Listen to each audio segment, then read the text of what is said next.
Hello, hello, welcome back to the City Till We Die podcast for what feels like the first time in quite some time. We're very late to the season review party, but nonetheless, better late than never. I'm joined by the wonderful, as always, Mr. Connor Southwell, who looks like sort of you're halfway to the pearly gates. But we were just discussing how it makes you look less pale, so you look beautiful. Thank you for joining me. You sort of said to me what we're talking about, and I thought we're going to do a little bit about Manning, a little bit about Phil, and a little bit of looking forward because we probably could go on for hours and hours about Norwich City in the second half of the season and how wonderful it all was, but we've done that to death on this channel, and it feels like it's a really good chance for us to heal and just move on. That is very much the vibe with Norwich City at the minute. So kind of simple. Looking back at Liam Manning and his time at Norwich City and actually maybe taking in, because we've got hindsight now, haven't we? We can take in his situation now and the fact that he won't be returning to Huddersfield. I feel like I feel quite almost like sorrowful looking back on it, and you can kind of see that it was about more than just football. Is that your feeling that perhaps it was a move that maybe felt right, but just very clearly wasn't the right one?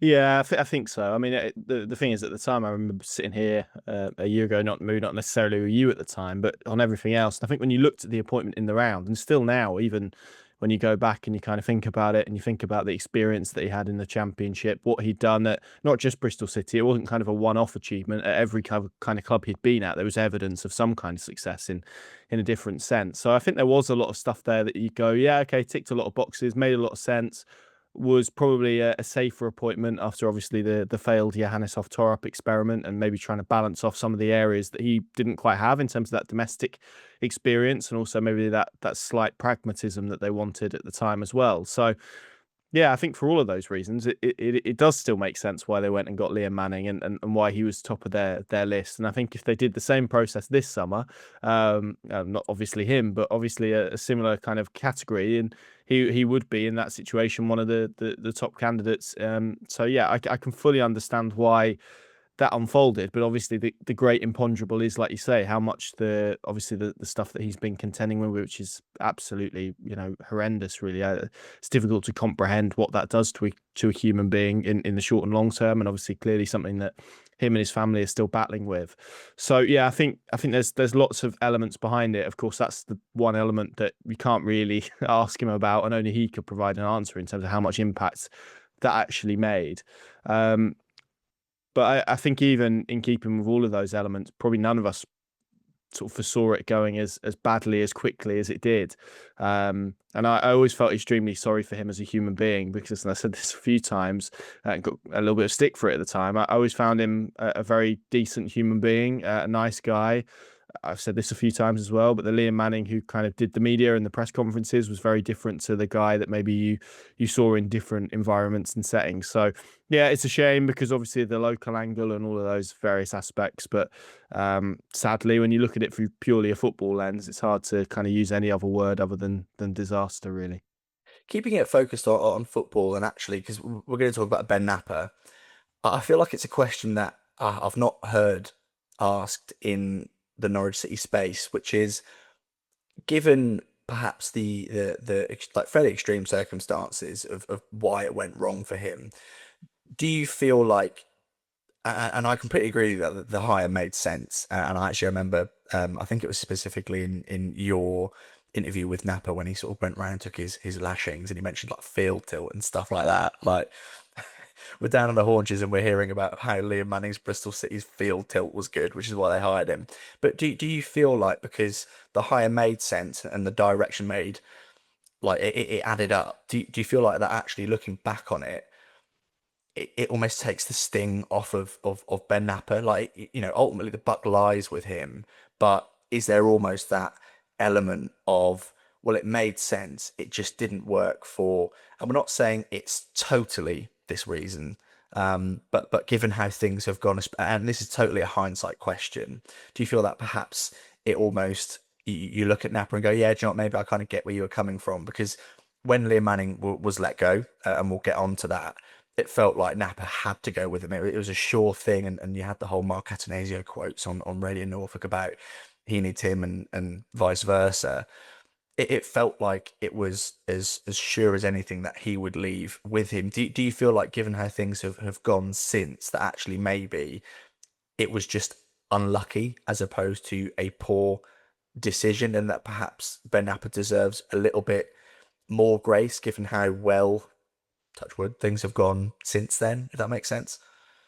Yeah, it makes sense. I think potentially. I mean, ultimately, you could boil it down, and it's like, well, what if they just hired the wrong manager, and that's the reason, or head coach, and that's why it kind of all went south this season. It's a difficult one. I think you have to overlay, of course, the context that he got a managerial hire wrong before that. I think I'm of the opinion that they probably should have persisted with Johannes Torp into year two, but they didn't, and so you have to grade that ultimately as one that didn't work out, and that was one that he and they put a lot of personal capital in terms of recruitment and style of play and stuff, and they went big on that element. They appointed a coach to do it, and then kind of sacked him 10 months into a 3-year project. So I can understand why there was a lot of frustration around that at the time. Obviously, then Wilshere not getting the job and all of these elements. I think there was a lot of question marks and recruitment as well. Um, I think it's interesting how kind of we perceive sporting directors in this country, really, which is when you think about it, they get graded by their recruitment, essentially, which is their recruitment of players and their recruitment of head coaches. But that's kind of not the be all and end all of their job. There's so much more that sporting directors do, and that could see them deemed a success or otherwise. I mean, for example, some of the stuff they've done around data has been genuinely really innovative and really positive and dragged the club forward. Now, I recognise when you sat 23rd in the Championship and you're trying to make an argument, oh, look at this brilliant data department that Norwich have built. That's not really a sexy argument or a compelling argument that people want to hear. By the same token, you could say, well, the academy, they probably haven't taken the steps they've needed to take in the last few years in that element as well. So sporting director is so much bigger than that, but equally that is what they get graded on. And his track record at that stage was 2 hires, 2 failures in terms of how they panned out, if you wanted to put it in purely binary terms, with a lot of money spent on players that hadn't really delivered. So I can understand why that was the consensus then. I think it's always interesting to kind of see how people go from there, because I think you have 2 options, and to be fair to him, he came out, he took responsibility, he owned up. I think that's good leadership ultimately, and I think when people show contrition and whatnot, we should as a society take that genuinely, and I think he meant it at the time. I was sat opposite him, I was looking in the white of his eyes. I did get the sense that there was someone who was deeply frustrated with how it had transpired, but equally that there was this kind of inner steel that actually he thought he could get it right and would get it right. And speaking to him even at various stages, kind of off mic and off camera, there's always been this real belief that the squad is good enough and they've got a really good squad of players. And I think maybe what we've seen since November is some of that begin to bear fruit. But of course, you have to have the right head coach. You have to have the right style of play and the right context for all of those things to come together. And maybe that's been the bit that has been lacking. I think you forget as well, and this is the final point, this is his first job as a sporting director. So there's always going to be an element that you're kind of, you're not in the textbooks anymore. You're not on the courses anymore. This is real life. This is real football club. These are real people's emotions and that they invest in. And actually the significance of decision making and how you treat people sometimes can be very different to actually what the theory is. And you need to learn that. So I think all of those elements probably underline and underpin why we are where we are at this moment in time. And look, fair play to Norwich and the ownership, because a lot of clubs would have got rid, wouldn't they? And then Norwich would have been in a position in that autumn where they were 23rd in the Championship, in need of a new head coach, in need of a new sporting director. That is a real mess then to come back from. So the summer activities, I want to talk about that, and actually I feel like we probably can touch on the players and their current situations, because we can't just say how do you feel about back then, because we've got the full picture now of the season. I want to talk about the summer activity and then a little bit about, I don't know, like why perhaps it went wrong from a football perspective for Liam Manning. But looking back at the activity, it feels like it was by Norwich's standards, they spent a lot of money. They signed quite a few players, didn't they? And we've seen it with like Daniel Farke, for example. When you have that much turnover in a squad, regardless of your ambitions, regardless of the fees you've paid, it's not as simple as you buy loads of players, you have a massive squad, you win games. I'm looking at players like Matthias Fiskarum, Diallo, Topic, the whole Pella Matson fiasco. We obviously had the Marcelinho Nunez scandal, if you want to call it that. Kovacevic, Medic, Makama, Harry Darling. They're probably the key players, and you chuck in like a Jeffrey Schlupp, who we don't have to talk about. How do you reflect on that activity? Do you feel like, I guess looking back on it, and you mentioned that Napa had that resilience, and the idea that actually the squad was far more capable than the results it was and the performances as well that it was producing under Liam Manning. I guess it really was just the head. It just didn't work for the head coach. I don't know. The only one here that doesn't really make sense to me is Fiskaren. Do you feel like they saw a player that could score goals and thought, yeah, we'll have him rather than fitting him to suit a specific system? Because he's the only player in there for me that, I mean, bar maybe like Topic, but that's purely ability, not fit. That doesn't make sense. Looking back on it, Yeah, sorry.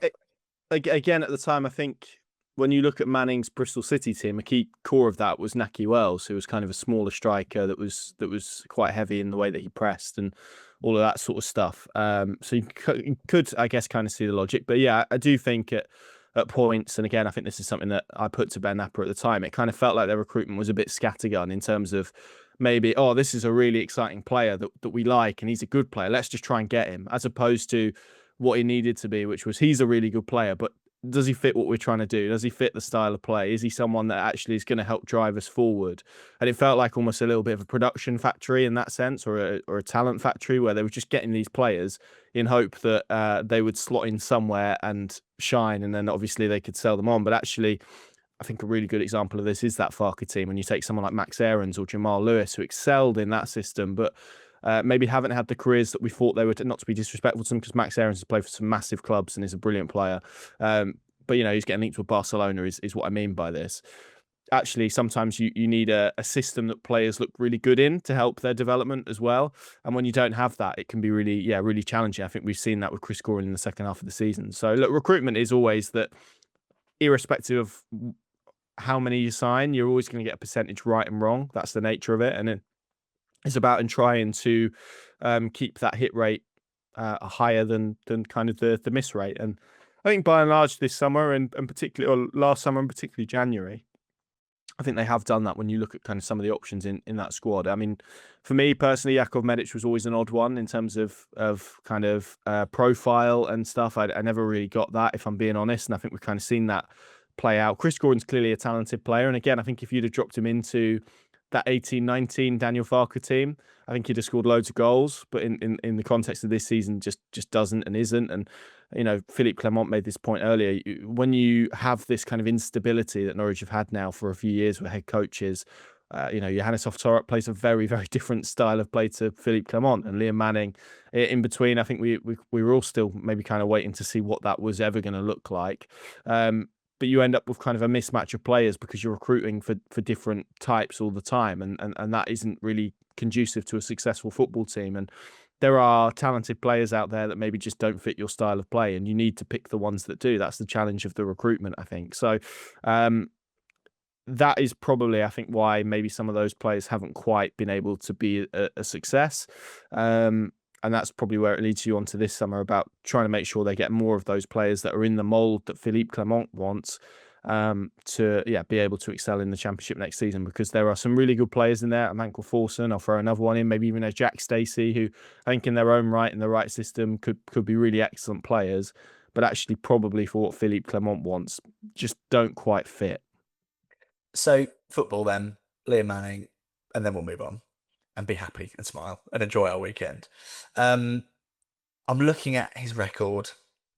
Do you know what the thing is? I've adjusted to looking at Philippe Clement and his time here, and just seeing how high Norwich were on the table. You almost forget that after 15 matches, 9 points, and regardless of all the circumstances we speak about, for Norwich City as a football club, I've described them as for me in the Championship, Norwich City are like a Manchester United in the Premier League. They are a team that have the capacity and should always be challenging for promotion, whether that be scraping in the playoffs, whether that be automatically. 9 points after 15 games, just not great. No home wins as well. That was probably the most painful part in all of that. And it really was. it was dismal. And I remember because there was those couple of wins, wasn't there? With like Sargent goals, Portsmouth and Blackburn, where we thought, oh look, Norwich City typically would have lost this game, and buckled, but they didn't. And I remember you, and I've got the receipts on WhatsApp of you saying, look, these wins are good because it's 3 points, but the underlying data, and sorry to anyone listening or watching who is anti underlying data, the underlying data suggests that Norwich can't maintain this. And they didn't. And it was proven to be too much. They weren't fit enough. They didn't have a style of football. They almost had nothing to fall back on.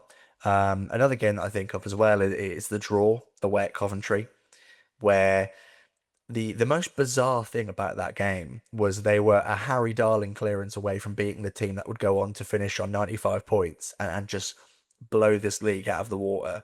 Who, as far as champions go, I don't think were that great, but they were one clearance away from winning that game because of, ironically, an absolutely colossal performance from Jakov Medic and Vladan Kovacevic.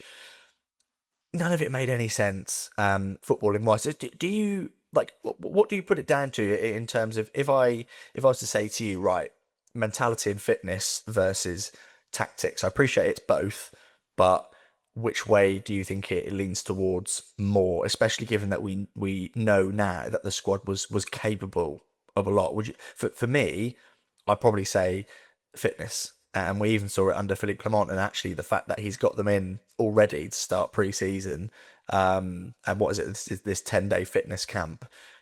Do you feel like that's a fair assessment? Yeah, I think I'd probably couch it slightly differently. I maybe couch it under preparation. I think all of that, those aspects, just felt really under par for me. And of course within that you've got all of those various elements probably. So you're right, the fitness, and I remember looking at the some websites that kind of break down per 15 minutes goals conceded and scored, and first half, this is kind of the point about that whole cycle, particularly at Carrow Road. They were in a doom spiral, weren't they? And you felt like you were watching the same game, Leicester, Wrexham, Hull, where first half they did okay, they were all right, they were competitive. Sometimes they were even the better team, and they were performing quite well, and they had chances. And then it would get to the second half, and they would just implode, particularly from 60 minutes onwards, and they would get dominated, and they'd be sat in a low block and just having to defend and clear and head everything and fight for their lives. And you're right, that's not how a Norwich City team, particularly one as expensively assembled as this one was, should be performing at home against teams like that. And yeah, you're right. I mean, that Portsmouth win, I mean, even going back to that, I cast my mind back. Vladan Kovacevic in the first half makes an absolute wonder save from a corner. He saves a penalty. John Swift hits the bar. It was an absolute barrage of pressure. Blackburn had 10 men, and they absolutely battered Norwich in the second half. The second, again, I think Vladan Kovacevic made a brilliant double save in that game, and it's only because of a breakaway and a Josh Sargent screamer at the other end that secured that game, that meant they won it. Quite remarkable. And yeah, I mean, I always go back to pre-season. I mean, we were out in the Netherlands for 8 days. Obviously a privilege, and I loved every minute, but 8 days is a long period of time to be on one of those camps from my experience. And the players were there 2 days longer than we were. And I think you sense that because we went to their base, and really nice, scenic, lovely, but it was out of the way. There wasn't a lot there. You had to cycle, and they were cycling a long way to get to kind of the nearest town that had anything remotely to do in it. So imagine being there for 10 days, like mentally that has a really yeah, that could be really tough, I think. And it's not to play the world's smallest violin for them, but I think you do need to have that kind of level of stimulation while you're out there to keep players engaged. Clearly the fitness element wasn't there either. Very bizarre scheduling in terms of you had different games in different countries on different days, and all of those elements just made it a very messy pre-season, I thought, and one that just was not conducive to any type of success. And then, of course, tactically within that, you have this situation whereby I think the final friendly in the Netherlands, that was the first time they played free at the back. Then they had a friendly at Carrow Road, played free at the back, and then they played free at the back against Millwall, when actually they had 5 games before that where they could have really gone with that free at the back and embedded it properly, and they didn't. Then obviously the training regime and the fact they come what may, whatever the fixtures look like midweek or otherwise. They had 2 days off. You put that together over a month, you're talking over a week off, really. And in a league that is so intense and so relentless, you just can't give those margins to clubs. And it is quite common. It's not just a Liam Manning thing because he was, slacking off or whatever. That's not the insinuation at all. It was just, yeah, I think it just wasn't what that group of players needed at that time. It was a young dressing room. They needed guidance. They needed to be in more, and they needed to work harder. And you could see that.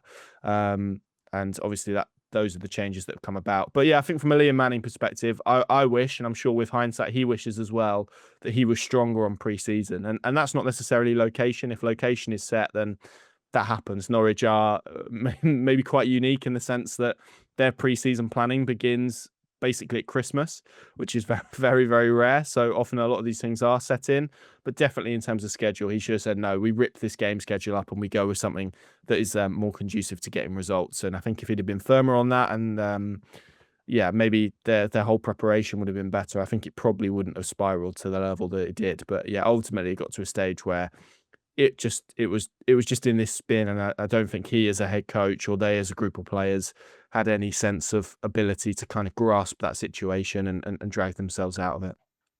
It would be naive in this transition to Big Phil to not mention Ipswich, those down the road. Um, we had the whole Nunez fiasco, and that's played out exactly as we well, the polar opposite to the way we would have wanted, which is he's beaten us twice, and he's been promoted. I'm not gonna lie to you, right? I'm not even gonna ask you. I'm just gonna say what I think, and we'll move on. I get taking the fee.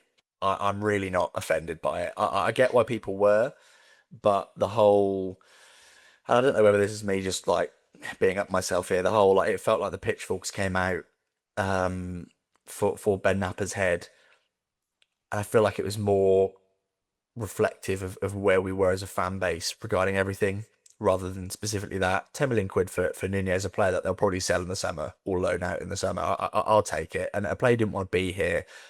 I'm ready to move on from that. And actually, given the fact that it's gone horribly wrong, we all want to forget it anyway. It says exactly what we'll do. And Liam Manning, obviously, the first Norwich City manager in. Who was the last guy in charge? Was it Peter Grant to lose to Ipswich? Brian Gunn to as a manager to lose to Ipswich.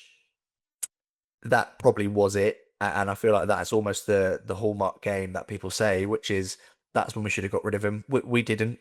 It was Leicester at home, wasn't it? And I remember actually, what was it like near the 70th minute, Matthias Fiscarin scoring that first goal, and it's the first time in the season that I'd felt genuine relief, purely based off of the fact that I felt like because Leicester were abysmal, and as is proven by the fact they're now in League One.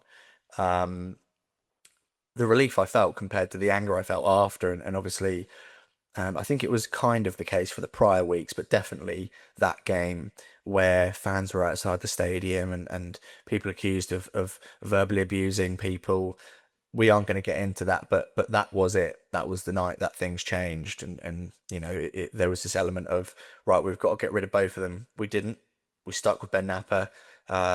He hired. It was over that international break, wasn't it? He hired Philippe Clement, and we were linked to what was it? John Dale Thomason was one of the main names. Gary O'Neill. I think there was a little sort of poxy Russ Martin link. Big up Russ Martin, by the way. Who was the other guy as well? Um, there was another name, I swear. Either way, it doesn't matter. We went with Big Phil, but it was JDT, wasn't it? He was the one that was almost seen as the guy who was definitely going to come in, and actually I think everyone in their media rounds with Ben Napper were like, "Did you offer him the job?" And he kind of dodged it a little bit, and actually when it came out that it was going to be Philippe Clement, it was a bit like, okay, well, we all knew who he was, and then when you did research into him, you're like, what on earth is he doing going to Norwich City near the bottom of the Championship? And I remember you telling me the guy's got a point to prove, and clearly he is a footballing man with principles, and it's someone who is outside of the Norwich City sphere that could see the potential of what this club could become. But not only seeing it is one thing, but realizing it and wanting to help drag it out of the mud, but not just out of the mud, but into the gold, if you will. that's kind of why he came. How do you reflect on that period? Do you almost think Norwich City and Ben Knapper had that pinch me moment because this Champions League quality manager wants to come and manage us? Because it's the defining moment of the season, isn't it? And probably Norwich's future for the next 2, 3, 4 years. Yeah, absolutely. I think, well, I know they do. Having spoken to Ben Napper recently, I think it was a case, as ever, like you say, you spin kind of various plates, don't you? You get kind of deals lined up so you know what they look like, and then you choose which one to press the button on. I think all the way, every step that they kind of took, that Clement was still in the process, I think kind of those nerves intensified because of his CV and all of that kind of stuff, and the expectation that I mean the sort of genuine speculation, and I say speculation, it was true. I mean, he was talking to Ajax at the time. So that gives you a sense of kind of the level of club that was in the conversation for Philippe Clement at that period. And it still kind of baffles your mind a little bit. So yeah, I think every step that they took forward with him, there was always that kind of fear that he was just going to actually maybe realize, because of course talking about a job is very different to being offered a job. And you can all, everyone's probably kind of been in this conversation where you think about a job and you think, oh yeah, that would be good, and if I could do this, and then actually it gets put in front of you, and you get kind of the wobbles a little bit, and it's, oh no, this is actually reality now. It's not just a good idea in my head.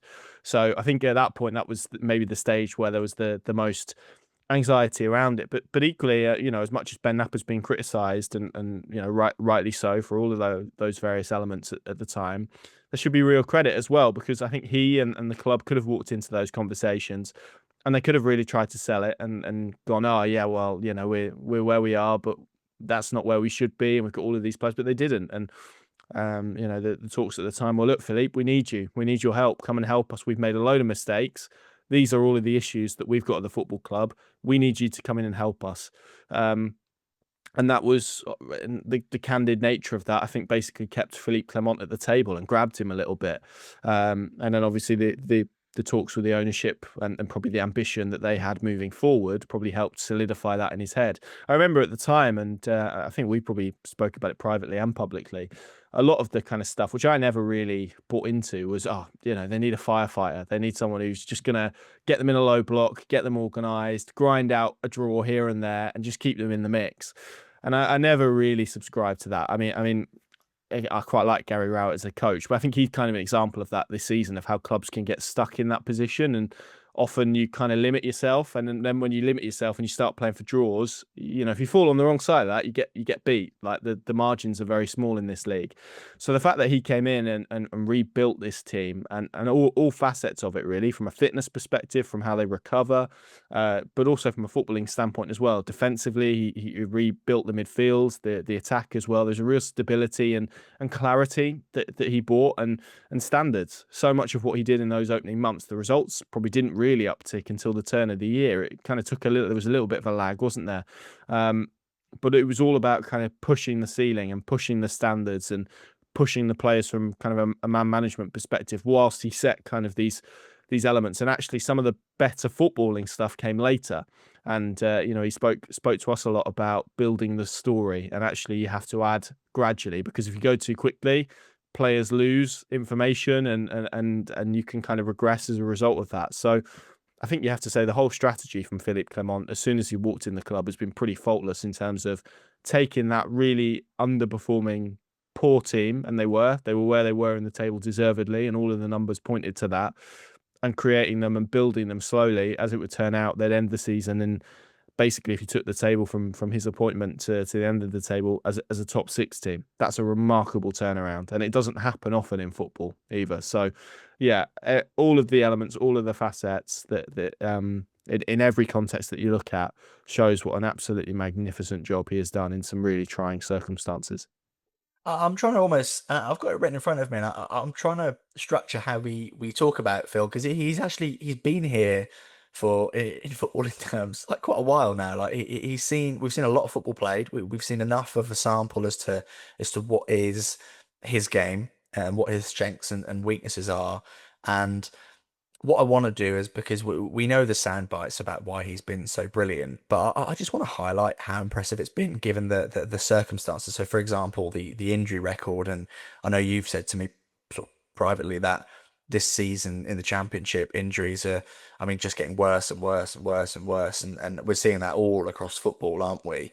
The fact is that he's barely been able to consistently play a squad, but not just that. Whilst, as you say, having to completely stop the rot, and actually, whilst I agree with the Gary Rowett analogy of that limits you, I thought back then, and I still feel like it was very reasonable to now. As you say, you needed someone to put the fire out. He managed to do that, but also get Norwich City playing some very quickly as well, some really attractive football. And when you sort of mentioned earlier that sort of Thorpe and Clement play massively different football, they do, but my emotion and my feeling is I was as excited watching both of them. If that makes sense. So with Thorpe, it was the consistent sort of possession, get the move the ball quickly, play out from the back, all this, that, and the other. It was live and die on that hill. With Clement, there's almost elements that build it up. There's options. There's what's the word? Versatility in the way that they can progress the ball, and actually that's probably why we've seen success for players like Mohamed Toure and Jovan Makama as opposed to Fiskar, and being able to just play that ball over the top and work the ball out wide and cross it in. That kind of football, and actually, as we saw players like Anas Ben Slimane and Paris Magoma get more involved, all of a sudden it was a bit more like the Farker days of threaded through balls and being able to have a little bit about you. And what is so amazing is you mentioned Norwich City's recurring trend of under Liam Manning getting to 60 minutes and buckling. What was it, like 15 games Norwich City didn't concede in the second half of under Philippe Clement? That is utterly ridiculous. That was bordering on, I think, a English Football League record, wasn't it? Man United were the only team to have done it more. That is utterly nuts in such a short time. And what really intrigues me about Norwich's current project, and I personally sit here and you're more privy to information than I am. I feel like Philippe Clement is fully committed to Norwich City. I feel like if a decent offer came along, he turned it down and he's committed here. How and where, like, I'm trying to think who his last two clubs were, Monaco and Rangers. He's never quite had that opportunity to kick on. So one of the things that came from the research of looking into him was at those last two clubs, he made an instant impact. But as things went on, what was it, like 18 months down the line for almost both of them, it almost expired. But it was very different in terms of media and supporters because the pressure became insurmountable. Is that a word? Fair enough. Whereas at Norwich, it's very different. No offense, the media is you guys. You guys are local people. You're not in a. There's not loads of you that are almost gunning for a headline. So this feels like a chance for Philippe Clement to almost prove himself to the footballing world, which feels bizarre that he's going to be doing it for Norwich City in the Championship when he's managed and in the Champions League and the Europa League and won titles. But it just feels like a golden chance for him to do so. And I fully back him in doing that as well. So Connor, to keep it, I was going to say short and sweet, but we know we're going to just start gushing. With Clement, what for you, just to kick us off, has been the most impressive thing about him? What do you feel like in terms of all the aspects that make up Norwich City, both on and off the pitch? Because his impact goes beyond just what we see every Saturday and Tuesday. What for you has been the most wow? How has he done that type element of the job he's done so far? I think actually, park all of the football stuff, which for reasons we said in the last bit, has been so impressive. I think leadership, how he's taken everybody with him inside the club, outside the club, fans, us, players, all of those aspects, all the various shareholders and stakeholders in the club. He's really galvanized it from what we said it was, and it was an absolute bin fire. It was a wreckage of a club, and he's managed to kind of wade through that and find some connecting elements, and it has taken people on a really unifying journey where you saw those scenes at the end of the final Carrow Road game, which I know kind of provoked some I don't know, Mickey taking elsewhere maybe, but actually it spoke a lot about what they've created and what they've kind of made, and that in a sense is an optimism and enthusiasm for football again. I remember walking as I did from the press box to the the mix zone after those dark days in November, and you saw the anger and sadness in some people's. I mean, it wasn't quite tears, but it was close to tears in a lot of people's faces around some of those results at the time. So to now be where it is, where there's excitement and there's energy and enthusiasm with people inside and getting to Carrow Road, that's what football's about. And the fact he's done that and created that is pretty incredible. I mean, I've said for a while, it's kind of felt like obviously this Daniel Farke shadow has been so long, and there've been so many people casting that, and often you kind of hear from people, oh, well, that happens if you win games. But David Wagner won games, and he never had kind of the impact and love and rapport with the supporters that I think Philippe Clement has been able to conjure up. I think they wanted to hook onto Yanis off Torup, and that never, obviously, for the reasons we've discussed both here and previously, ever really took off. Liam Manning obviously didn't have that, and Dean Smith didn't have that either. So he really feels like probably for the first time since Farke, the fans really have connected and bought in with what he wants, and not just a section of them, but actually all of them. And there hasn't been kind of this culture war ongoing around him, and I think that's been the most impressive thing, to take a club in the situation that it was, and to lose 4-1 in your opening game in charge, and then to create what he's created it's pretty remarkable, because it's just not normal really what's happened over the last 6 months or so.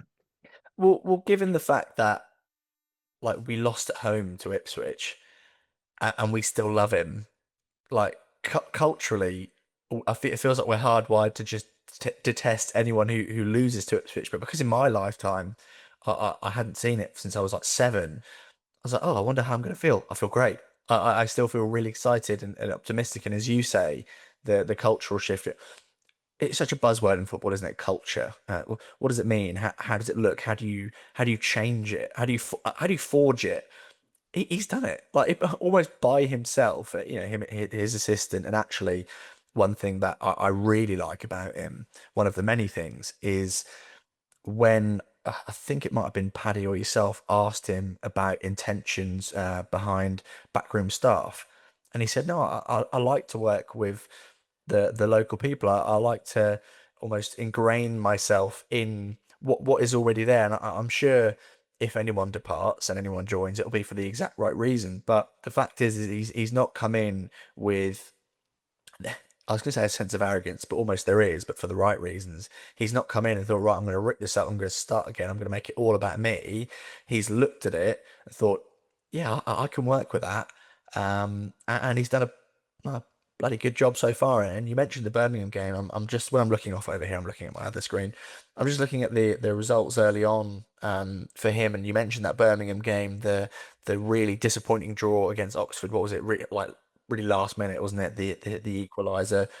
The Bloomin' win against QPR at home, where we all just felt unbelievable, and that was almost Pelle Matson's like, oh, hello, he's got a little bit about him.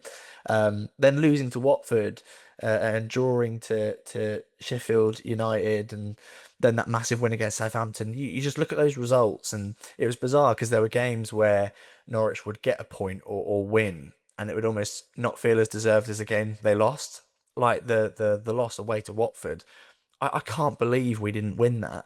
And then you look at, I don't know, what's a good example, like Sheffield United away, where perhaps, I mean, they should have with Forson's chance, but they got a point, and I feel like they played better against Watford. And what was happening was we were transitioning into this team that one could create chances and score goals, but two, I don't know, just had a little bit of bite about them, just had something going in their favour, and you marry that with and we have to speak about January and the signings. Who do we have? Mohamed Toure, Ali Ahmed, Paris Magoma, Harry Amas, Sam Field. That alongside the improvement of results and the first real test that he had, the baptism of fire, looking back on it, something that was a really good chance for him to stamp his authority on this squad. Josh Sargent, what for you? I don't know. What stands out to you? Does it feel like it would be fair to say that you know, for as much as no one wanted it to happen, does it feel like looking back on it, the Sergeant situation was his chance to say, "Look, I'm not messing around here," because there was almost the element of, oh my God, without Sargent, and we said it in the summer before the season itself. If and when Sargent goes, we're screwed because he's our best player. He's one of the championship's best players. Do you feel like that actually retrospectively was his chance to be like, look, listen to me, I know what I'm talking about, but not only that is I've got a set of principles that I'm going to follow. Yeah, two moments for me. That one, absolutely. I think maybe the one that has got lost a little bit because of that is the Matej Jurasek one against, was it Oxford, where he brought him on and took him off again. And you're in the stadium, and at the time it was like, it could have killed him in terms of his career, and his time at Norwich. And I know he hasn't exactly kicked on in the way that people would have liked, but that's a really kind of, for want of a better word, ballsy thing for a manager to do, because you can lose people pretty quickly doing stuff like that. And the fact that he didn't, and he came out post game, and it's on me. It was, I made a mistake. I thought he was perhaps more ready than I was.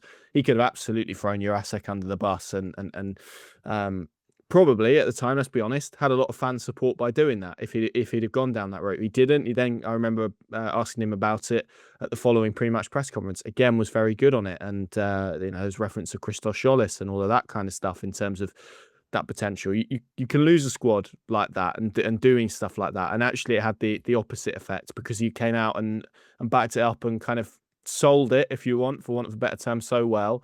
And then obviously the Sargent one as well, where again you're setting boundaries, you're setting demands and benchmarks for players to hit. All of that stuff is so important, and so many impressive stats, as you mentioned. For me, the most impressive is the fact that they haven't lost back-to-back games under him. And I think the most they've gone without a win is 3. For a team that hadn't won in 4 months when he came in, it's silly stats really to create that. And you do that by kind of pulling and pushing a squad. And he has this knack of being able to pull them and push them constantly, in terms of, if they're doing well, he can pull them and just make sure that they keep doing it. And if they're not, he's got that ability to push them. And it's through those techniques as well. And that comes with experience. That comes with having that know-how. But I think it is also having the soft skills. And I don't want to go on off on a tangent, but I think when you look at kind of these coaches that are modern, Liam Manning, Johannes Torp, maybe examples of this, really, really, particularly in Johannes's case, tactically astute, got a really good game model. It all looks very good, but it's always about the soft element of it. Can you manage your squad? Can you manage people? Can you motivate people? Can you push and pull people in the right direction? And that is such huge important. The tactical stuff, the game stuff, absolutely is massive as well, and it's key. And Norwich have thankfully got a head coach at the moment that is very, very well versed in both of those aspects, not just one or the other. And I think that is probably gets to the heart of why he's been able to do so well, because, like you say, the big moments, the big calls, I think he's got them all right so far at Norwich City. I want to talk. I want to touch on two things before we finish, which is I want to pick out some key results and also about players, because I feel like we can talk about, and as we've mentioned the January signings, but actually it's felt like there have been new signings from within the club, and we know the names that we're going to get to, and we'll get there. But key results in his time managing Norwich, there's so many of them that really, I think, got us on board for different reasons. You've got that home win against Southampton, you've got the win away against Wrexham, you've got the win at home against Coventry, you've got the 3-0 away at Oxford. I feel like that one is a really underrated victory. And then you've got like Big really game at the stupid. time, that. Yeah. Well, it was massive, wasn't it? It was when we were still in that dogfight, and we went there and we just clearly laid down the marker of we are well above this. No offense to Oxford, but I don't think anyone from Oxford's listening, so I think we'll be all right. And then I don't know, there are defeats as well, like the loss away at Middlesbrough, the loss away at Southampton were actually probably more so, ironically, because they should be in the playoff final. We'll see. But the win away at Southampton, we for the second half we absolutely battered them, and being able to leave games having lost, and we did it under Daniel Farker more so in his second season than his first one, where you leave a game after losing and still feel like you've seen progress, which is, I think, far less common than you maybe would imagine in football. And other key results, you've got the loss at home to Ipswich, yet we were kind of focused on the game itself rather than where Norwich City were going, compared to the loss at Pullman Road. What screams out to you there? I mean, Bristol City as well. The game technically meant something at the time, but results wise, pick out, well, I say pick out one that screams to you as the defining moment. I think so. So probably for a slightly different reason. The first time I thought, wow. So a result that I really thought wow at was going away to Wrexham and winning. When was that in January? That was the real time that I thought, because yeah, you're right. They'd had a couple of big wins, but they'd maybe done it without. They played well in them, but it was probably the domination that they had in that game, and the resilience as well for a group. That's the sort of result. And I think I said this in my verdict afterwards. That's the sort of a result that a team that stays up gets, and that was the first real time that I thought they would be okay all the way through. That was the first time I knew they'd be okay when they went to Wrexham and they won in that way, and played so well against a really really good team.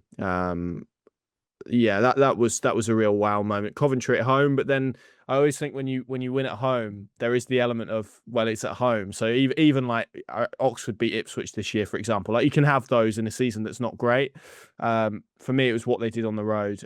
Wrexham, Millwall, I thought was another wow result in the context of where they were.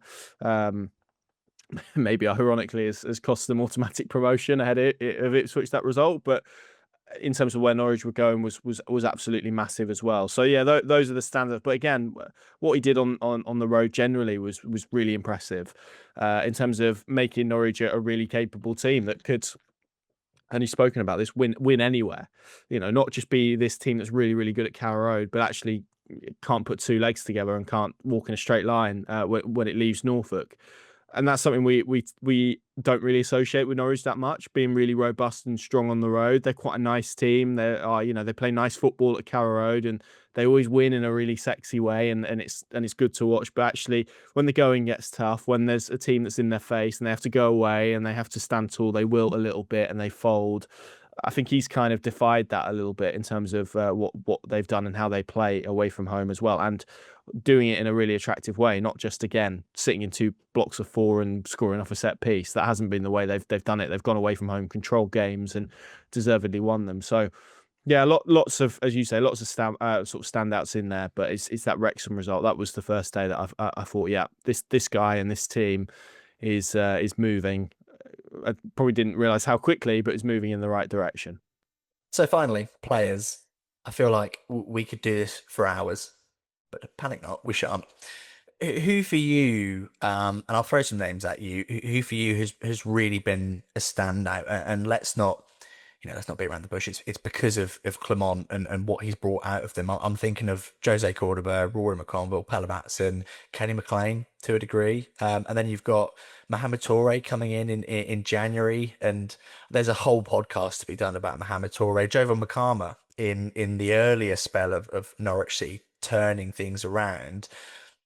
Who Samane? Did I say Samane? Samane. Who do you feel like most impressed by? And if you just want to rattle off names, go for it. Because I appreciate it's a really tricky question because there is so many for so many different reasons as well. Um, like we've got players going like Samane going to the World Cup. If I would have said to you back in August, right, Samane is going to have an unbelievable second half of the season for Norwich City and go to the World Cup, I think you'd have called 999 and said, I think this might be the end for him. Well, what is going on? But it makes so much sense being sat here now. Who for you has impressed you the most and why?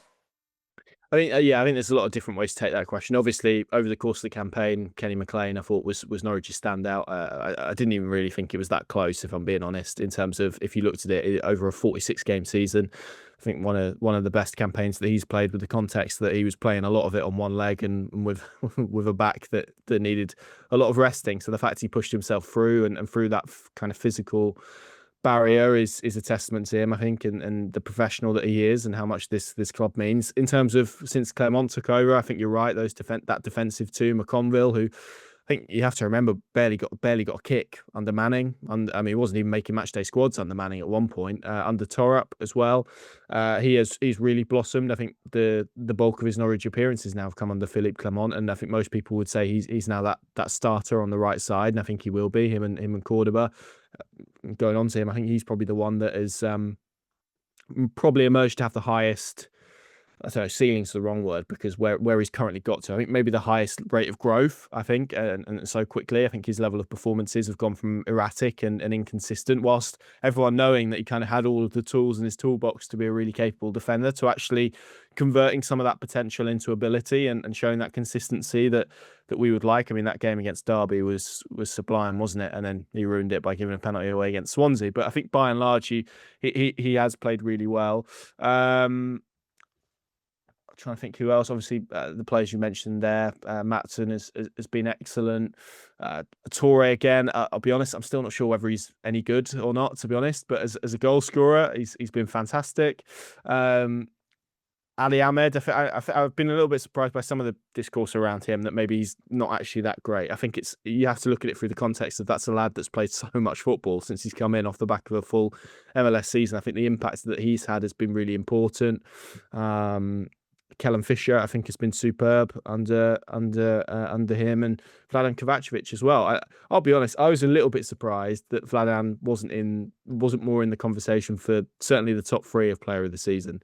For what we mentioned it earlier, when you think back to that Portsmouth game and the Blackburn game, the reason they had 9 points, yeah, Josh Sargent scored goals, but they were largely because he was producing unbelievable saves Well, pretty Wrexham as well. consistently. Wrexham as well Wrexham, in that game under Phil. yeah. So like he's done it the whole season, hasn't he? Derby, yeah, Derby. I've always found the criticism of him a little bit odd, because people say, oh, he's makes loads of mistakes, but then you look at it. I can think of maybe the Ipswich one, Philogene. I think that was an error. There was a Watford one that he pushed out. There was a QPR one that went straight through him. Those three alone, I can't, unless anyone, I'm sure people will probably shout at me, and I've missed about 7, but I can't really remember any big ones that kind of led to goals. So if you're looking at it in terms of like a column and the ones that have gone for and against, the ones that there's so many more in the for column than against him. I think he's been by and large pretty outstanding this season for Norwich. It is probably just the way he is. I recognise that he's quite erratic as a goalkeeper. He's quite continental. He's not the sort of keeper we see here in England or in the Championship a lot, but I think he's really talented. I think he's got better as well in terms of probably his consistency. I thought he was quite emotional in the first part of the season. I think he's improved that. So I'd throw his name into the mix, and obviously you have to credit the goalkeeping coaches for that. So yeah, lots of names there. Magoma's shown really good signs. Yeah, there's lots there. Liam Gibbs, I think, has been really important. Tony Springett, we should mention, give an honourable mention to, who played a really key role in that dark but important period around kind of December and the turn of the year. So yeah, lots there that you can listen. I think that's a good sign of a coach, one that just doesn't rely on needing kind of recruitment to drive them forward, but actually can drive those standards and performances inside the building, and that's certainly been the case under Clement. Well, Mr. Southwell, many thanks. I feel like that was quite a cathartic experience. I mean, doing these podcasts, I feel like maybe not so much for you because it's like every day of your life, but for me, this season has genuinely been a real pleasure, more so in 2026 and sort of the back end of 2025. I'm hoping the next time we sit down and record a pod, it'll be about this summer and the direction Norwich City are going and how much money they're spending on wonderful players. Hopefully that'll be the narrative, and we can now wrap this season up, neatly with a nice little bow and move on, because that's what we have to do. Ironically, next week, me and Bill are going to sit down and play a game of Keep Rain or Sell. So we'll look back and hopefully maybe the tone of that will be less reflective, more sort of looking forward. We'll see. Thank you again for listening, for watching, however you consume the pod. If you want to give it a thumbs up and subscribe, feel free to. You're more than welcome. I don't need to tell you where to go to see Connor's stuff, but if by some really odd chance you're watching this and you've not seen the Pink Un, you've got to go look at the Pink Un. The Pink Un are the best in the biz. I look forward to my £15 for that, Connor. Again, thank you, and hopefully see you again soon.